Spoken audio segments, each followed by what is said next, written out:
ఏంటి అంకుల్ ఈ స్టోరీ నింగి మలుపులు చెప్తున్నారు? ఒక ఆడపిల్ల తండ్రిగా అంతమించి ఏం చేయగలను? ఆ పిల్లని కూర్చోబెట్టి మాట్లాడొచ్చు, తనకేం కావాలో కనుక్కునివ్వచ్చు. అది అవదంటే కూర్చోబెట్టి నచ్చ చెప్పచ్చు. అది మానేసి ఏంటిదంతా? నా ప్లేస్లో నువ్వు ఉంటే ఏం చేసేవాడివి? చంపేసేవాడిని వాళ్ళిద్దరిని. చంపేస్తారా మీరు కూడా? మనం చేసేది కరెక్టో కాదో చూసుకోవాలి అంకుల్. అవతల వాళ్ళకంటే బెటర్గా చేస్తున్నామా లేదా అని కాదు. ముందు మీరేం చేశారు చెప్పండి.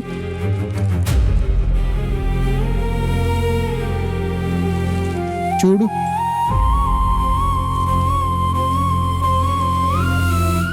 నా కూతురు సుజాతకి మత్స్యంతో సరిగా లేదని డాక్టర్ ఇచ్చిన సర్టిఫికెట్ అది.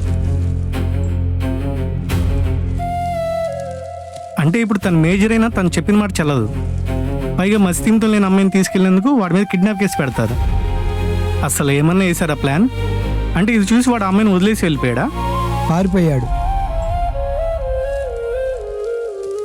అంకుల్ నాకు ఒకటి అర్థం కాలేదు. వాళ్ళకి పెళ్ళి ఆపాలని ఫేక్ సర్టిఫికేట్ క్రియేట్ చేసి వాడిని భయపెట్టారు. కానీ ఇది మీ అమ్మాయి ఫ్యూచర్ మీద ఎంత ఎఫెక్ట్ పడుతుందో ఆలోచించారా?